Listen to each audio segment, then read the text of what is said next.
안녕하세요. 저는 일각의 정성 물리학 제3강 운동량과 충격량을 강의를 맡게 된 심교라고 합니다. 우선 오늘 배워볼 강의는 운동량과 충격량에 대해서 배워볼 건데, 우선 운동량에 대한 개념과 충격량에 대한 개념, 그리고 이 운동량 충격량의 관계에 대해서 배워보고, 심화 과정으로 질량 중심 운동량이라는 개념을 조금 배워볼 것입니다. 여기서 제가 말씀드리고 싶은 거는 R자 힘을 묻냐 그냥 힘을 묻냐, 이 두 개를 구분을 잘해서 문제에서 무엇을 묻는지를 잘 체크한 후에 문제를 풀어주셨으면 좋겠습니다. 이게 저번에 녹화를 한 게 소리가 녹음이 안 돼가지고 그냥 녹화할 때 남아있던 필기가 그대로 남아있기 때문에 시청에 양해 좀 해주시기 바랍니다. 우선 운동량 개념부터 짚고 넘어가겠습니다. 운동량이란 이제 그 운동량이라는 자체는 물체가 운동할 때 가지고 있는 그 량, 물리량을 의미하면서, 그렇기 때문에 이 운동량은 델타 P로 쓰면서 이 델타 P는 m 질량 곱하기 속도, 이런 식으로 나타나게 됩니다. 이때 단위는 질량 곱하기 속도니까 킬로그램 곱하기 미터 퍼 세크, 이런 식으로 나타나게 되겠죠. 예를 들어서 질량이 1kg짜리인 공이 3m 퍼 세크인 속도로 달리고 있으면은 이때 이 운동량은 3이다 라고 할 수 있습니다. 여기서 이제 운동량 보존 법칙에 대해서 배워볼 건데, 그 운동량 변화량 같은 경우에는 델타 P로 쓰면서 이 델타 P가 질량 m 곱하기 나중 속도 빼기 처음 속도, 이렇게 쓰게 되는데, 앞서 말했듯이 운동량이란 이 값 자체는 벡터량이기 때문에 이 운동량 변화량을 볼 때는 속도의 벡터를 계산해 줘야 됩니다. 속도의 벡터를 계산하는 부분은 이제 6강에서 설명이 되어 있거나 아니면 제 1강을 보셔도 아마 나와 있을 겁니다. 제 기억상. 그렇기 때문에 운동량 변화량 같은 경우 이렇게 쓰게 되는데, 이 운동량 변화량이 왜 중요하냐, 그건 이제 이 공식을 통해서 보게 될 건데, 이 시간당 운동량 변화량을 보겠죠. 주로 시간당 얼만큼 변했냐를 물을 거니까 이 시간당 운동량 변화량이 뭘 의미하는지를 알아봐야 되는데, 이 시간당 운동량 변화량은 일단 운동량이 질량 곱하기 속도라고 말해줬는데, 질량은 대부분 변하지 않으니까 이 델타에서 이 델타 P를 델타 MV로 적을 수 있는데, 여기서 이 M을 밖으로 빼낼 수 있습니다. 그렇기 때문에 M 델타 V로 적어줄 수 있죠. 그리고 델타 P는 그대로 분모에 남아있겠죠. 그 상태에서 이 델타 P와 델타 V를 묶어서 가속도로 나타낼 수 있습니다. 이 과정은 제가 1강에서 말씀드렸죠. 시간당 속도의 변화량이 가속도를 의미한다. 근데 여기서 또 2강에서 MA는 R자 힘을 나타낸다, 스발려에서 제가 말씀드렸죠. 그렇기 때문에 시간당 운동량 변화량은 R자 힘이다 라는 사실을 구해낼 수 있게 됩니다. 여기서 제가 문제를 내보자면은, A랑 B라는 이 물체가 떨어질 때 이 A와 B의 운동량 변화량이 시간 t에 대해서 이 P0와 P0로 변할 때 MA와 MB를 구하라, 이런 문제가 주어지면은, 우선 델타 PA 대 델타 PB가 2대 1이기 때문에 R자 힘인 이 A의 R자 힘과 B의 R자 힘의 비율도 2대 1로 나타날 것입니다. 근데 A의 R자 힘과 B의 R자 힘 둘 다 mg밖에 없기 때문에 MAG 대 BMG는 2대 1로 나타날 수 있습니다. 여기서 이제 G는 상수니까 약분이 가능해서 결국 최종적으로 MA 대 MB는 2대 1이라는 상수를 그 값을 도출해낼 수 있습니다. 이런 식으로 단위 시간당 변화한 운동량의 변화량은 R자 힘이다, 이 식을 이용해서 문제를 구할 수 있게 됩니다. 이제 이 충격량이라는 개념을 나타낼 건데, 이 충격량은 그 물체에 작용한 힘과 그 힘이 작용한 시간의 곱으로 나타낼 수 있습니다. 이제 대표적으로는 델타 F 곱하기 T로 써주는데, 이 힘이 주로 충격을 받을 때는 불연속적으로 나타나기 때문에 인테그랄 델타 F dt 이러한 형식으로 쓰여지게 됩니다. 대부분의 경우에서는.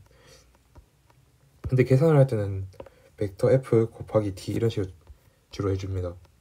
그래서 이게 무엇을 의미하냐, FT 그래프가 있을 때 이 시간당 F의 변화량을 나타내는 그래프에서 면적을 의미하는 값은 충격량을 의미한다 라는 것을 설명해 주는 것이 이 식입니다. 그래서 이제 충격력이란 충격량, 이것이 이제 운동량 충격량에 대해서 배울 때 가장 초반에 가장 많이 헷갈리는 부분인데, 충격력은 말 그대로 힘을 의미합니다. 그렇기 때문에 여기서 이 순간순간에 각각의 힘을 충격력이라고 하고, 충격량은 말 그대로 이 힘과 이 걸린 시간을 곱한 이 부분을 충격량이라고 합니다. 그러니까 여기서 FT 그래프에서 보면 충격력은 Y좌표를 의미하고 충격량은 넓이를 의미하겠죠. 여기서 이제 오해가 있을 수 있는데, 충격량 같은 경우에는 주로 이제 다루는 개념 자체에서 충돌을 하는 상황에서 다루기 때문에 충격량 같은 것은 충돌이 일어나야지만 생기는 량이다 라고 오해하시는 분들이 많이 있습니다. 하지만 이는 잘못된 개념이고, 충격량은 이 공식에서 볼 수 있듯이 그냥 힘이 일정 시간 동안 주어지게 되면은 그냥 충격량이 생긴다 라는 개념으로 받아들이셔야 됩니다. 절대 충돌을 해서야 하지만 생성되는 물리량이 아닌 것입니다. 그래서 예를 들면은 이런 2kg짜리 물체를 당연히 중력으로 20N을 받고 있고 사람이 30N으로 잡아 올리고 있는데 이 잡아 올린 게 2초다. 그렇게 되면 이때 사람이 A에게 준 충격량은 20N 곱하기 세컨드가 되겠죠. 제가 앞서 설명을 못 드렸는데, 이 충격량의 단위는 그 힘의 단위가 뉴턴이고 시간의 단위가 세컨드니까 뉴턴 곱하기 세컨드 이렇게 써줄 수 있습니다. 계속 넘어와서 사람이 A에게 준 충격량은 30 곱하기 2로 해서 60, 그리고 중력이 A에게 준 충격량은 방향이 이제 반대니까 마이너스 20 곱하기 2에서 마이너스 40, 그리고 R자임이 준 충격량은 이 두 개를 합쳐져서 20으로 구할 수 있고, 아니면은 R자임을 계산해주면은 30 마이너스 20N은 10N 이다 해가지고 10 곱하기 2로 통해서 20N 이렇게 도출해낼 수 있습니다. 그래서 R자임이 준 충격량을 구할 때는 각각 힘에 대해서 충격량을 구해준 다음에 더해주어도 되고, R자임을 먼저 구한 다음에 시간을 곱해서 R자임이 준 충격량을 구해줄 수 있습니다. 제가 예제를 가져왔는데, 이 A와 B가 있습니다. A와 B가 떨어질 때 A는 그냥 수직으로 떨어지고 B는 이러한 경사면을 따라서 떨어지게 됩니다. 이때 두 물체의 운동량 변화량은 같을까요?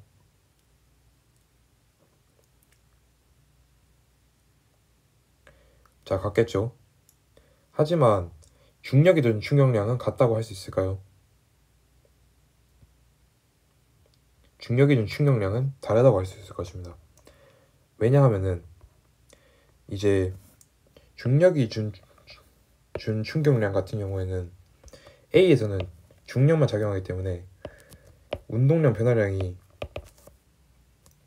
중력이 준 충격량이라고 볼 수 있지만, B 같은 경우는 운동량 변화량이 중력이 준 충격량 더하기 수직항력이 준 충격량도 있을 것입니다. 왜냐하면 수직항력도 작용을 하기 때문에 수직항력이 준 충격량도 포함되기 때문에 운동량 변화량은 같으나 여기서 중력이 준 충격량은 다르게 되는 것입니다. 이처럼 운동량 변화량이 같다고 해서 어느 한 힘에 대해서 그 힘이 준 충격량은 항상 같다 이렇게 보면 될 게 아니라, 어느 힘이 존재하는지를 잘 파악하셔가지고 그 각각의 힘이 주는 충격량의 크기는 어느 정도인지를 잘 생각해 주셔야 됩니다.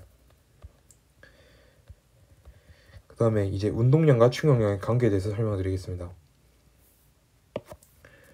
R자임이 준 충격량에 대해서 볼 건데, R자임이 준 충격량은 일단 R자임을 MA로 써줄 수 있죠. 그리고 MA는 MA 곱하기 델타 T를 해주면은 A가 델타 T분의 델타 V니까 얘 둘을 곱해주면은 M 델타 V가 되겠고, 이거는 델타 P 나타나겠죠. 뭐 굉장히 제가 간단하게 설명한 것 같지만 사실 앞에서 이걸 설명할 때 한 과정과 똑같기 때문에 이렇게 빠르게 넘어가겠습니다. 그렇게 최종적으로 R자임이 준 충격량은 운동량 변화량과 같다라는 사실을 도출해낼 수 있습니다. 그렇기 때문에 R자임이 준 충격량은 같은 것은 이제 I로 써가지고 I는 델타 P다라는 공식을 도출할 수 있습니다. 여기서 이제 이를 통해서 확인할 수 있는 사실이 델타 P가 같다. 운동량 변화량 같은 경우에는 그 힘을 받는 시간이 길수록 그 충격력의 크기는 줄어들게 되고, 충격력의 크기가 같다면은 시간이 길수록 운동량 변화량이 커지게 된다라는 것인데, 일단 먼저 이 첫 번째 케이스는 이제 충돌을 하는 경우에서 주로 쓰이는데, 충돌을 할 때 범퍼나 에어백을 통해서 충돌 시간을 길게 해서 그 충격력을 감소시키는 그런 의미를 담고 있고, 이제 밑에 같은 경우에는 장총의 원리라고 해서 시간이 같을 때, 힘이 같을 때 시간 그 총의 총구의 길이를 더 길게 해서 힘을 받는 시간이 늘려서 총알이 더 빠르게 날아가게 만드는 원리를 의미합니다. 자, 여기서 예제를 가져왔는데 5kg짜리 물체가 4m/s로 떨어져가지고 2m/s로 올랐을 때 이때 수직항력이 준 충격량은 얼마일까? 라는 문제인데, 이때 이제 수직항력이 준 충격량에서는 운동량 변화량을 일단 5kg 곱하기 6이라고 써서 30으로 써줄 수 있겠죠. 하지만 이 전체가 수직항력이 준 충격량이라고 보시면 안 될 게, 왜냐면은 이 아까 제가 충돌이 일어났을 때만 작용하는 게 아니라 충격량 같은 개념은 힘이 작용하고 시간이 있기만 하면은 항상 충격량의 개념은 존재한다고 말씀을 드렸잖아요. 그것처럼 이 델타 P 자체인 30이 무조건 전부 다 수직항력이 준 충격량에 쓰이는 것이 아니라 중력이 준 충격량도 포함해서 30인 거죠. 그렇기 때문에 수직항력이 준 충격량은 30 더하기 알파가 될 것입니다. 왜냐하면 중력은 반대 방향이니까 마이너스 알파로 충격량을 가지게 되겠죠. 얘를 계산하려면 할 수 있긴 하지만 좀 일단 시간 관계상 안 하고 넘어가고, 만약 궁금하다 하시면 Q&A 계정으로 질문을 주시면 제가 보내드리도록 하겠습니다. 이제 운동량 보존 법칙에 대해서 설명할 건데, 사실상 운동량, 충격량 단어 내 가장 중요한 개념이죠. 이 운동량 보존 법칙이 무엇을 의미하냐? 운동량 보존 법칙은 이 공식에서 알짜 힘이 없을 때 이 델타 P가 항상 보존된다. 그러니까 알짜 힘이 0이면은 델타 P도 0이 될 것이고, 따라서 운동량 변화량은 없다. 운동량이 항상 보존된다 라는 것입니다. 얘를 한국말로 풀었으면 외부 힘이 없을 때 운동량은 보존된다 라는 것으로 풀었을 수 있게 됩니다. 이제 얘를 적으려면은, 만약에 얘를 이제 상황을 들어서 설명해 보겠습니다. MA인 질량을 가진 물체와 MB의 질량을 가진 물체가 있습니다. 이때 속력이 각각 VA에서 VA'을 변했고, 충돌 후에 이 B 물체는 VB에서 VB'을 변했습니다.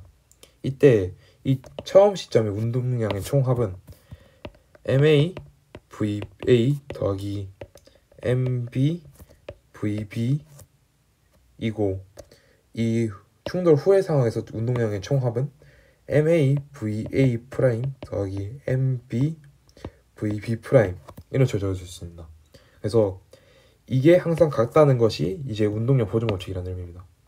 이 운동량 보존 법칙이 왜 성립하냐? 운동량이라는 자체가 내가 운동을 할 수 있는 능력을 의미하는 것인데, 이제 이 운동량이라는 개념 자체가 각각 자신의 운동량을 가지고 있습니다.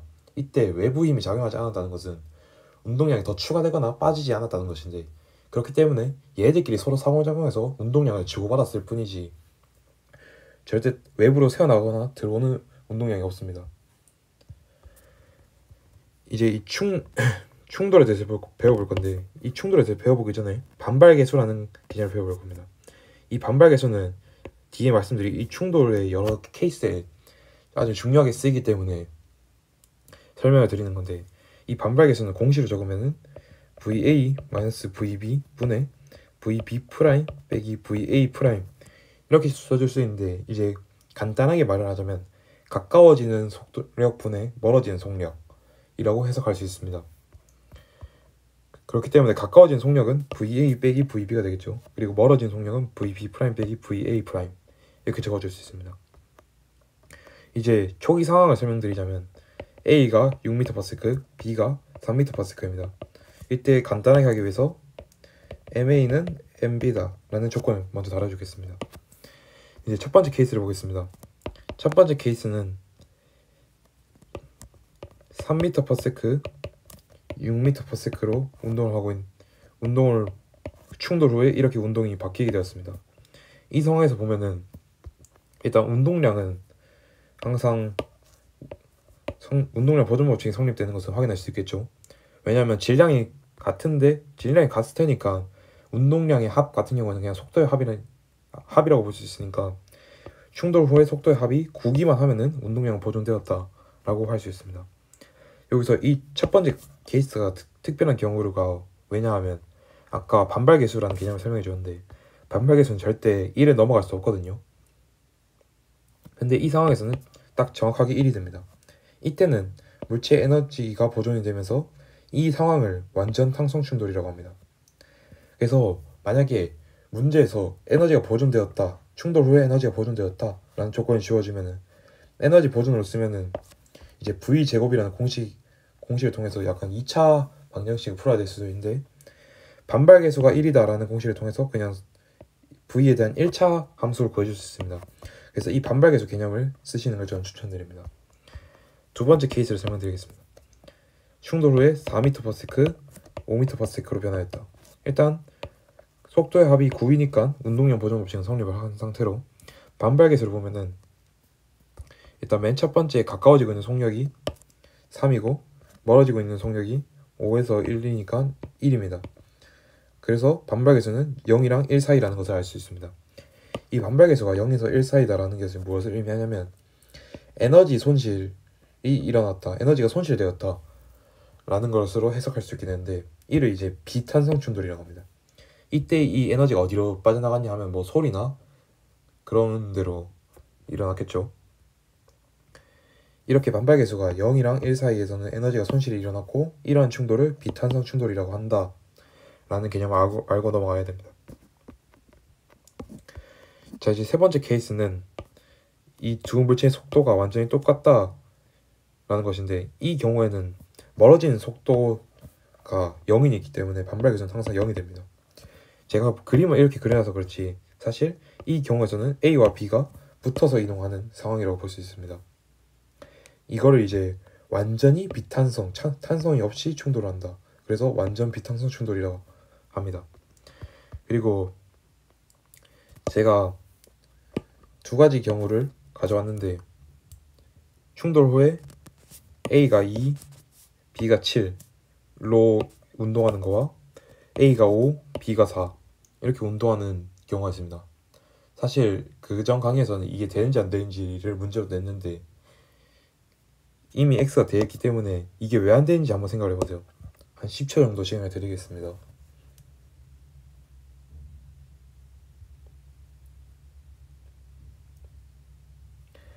자, 생각을 해보셨나요?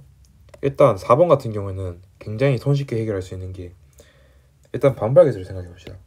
반발계수 같은 경우에는 아까 가까워지는 속도가 3이었죠. 멀어지는 속도가 4로 1이 넘습니다. 아까 제가 반발계수는 절대 1이 넘어갈 수 없다고 했는데 왜냐하면 에너지 보존 법칙이 위배가 되기 때문에 에너지가 그냥 증가해버립니다. 이 두 개의 에너지 합은 그 운동 에너지 자체가 4강에서 설명을 드릴 건데 그 속도의 제곱을 비례하는 물리량이거든요. 근데 그렇다면 이 AB에 대해서 운동 에너지 합은 36 더하기 9에서 45가 나오게 됩니다. 하지만 이 4번 케이스에서 그 운동 에너지 합은 49 더하기 4에서 53 45를 아득히 넘어서는 숫자죠. 그렇기 때문에 얘는 운동량 보존 법칙이 에너지 보존 법칙이 위배가 되기 때문에 4번은 안 됩니다.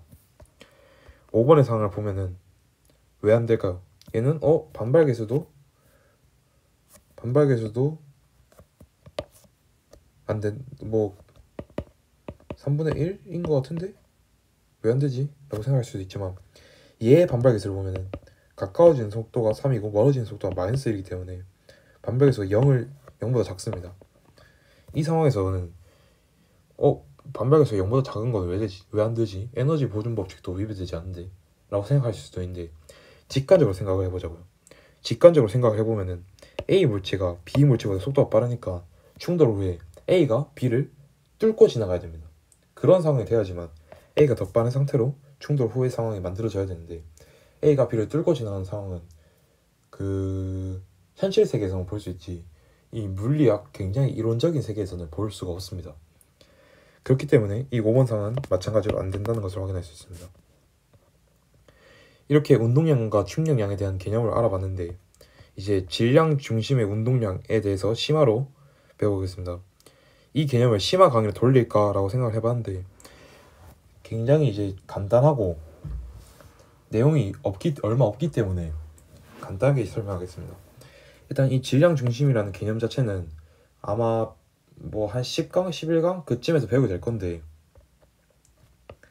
일단 질량 1kg 물체와 3kg 물체가 있을 때 이 물체 두 물체의 질량 중심은 그 질량의 역수비인 3대 1로 내분하는 이 지점에 4kg짜리가 모여 있는 것이다.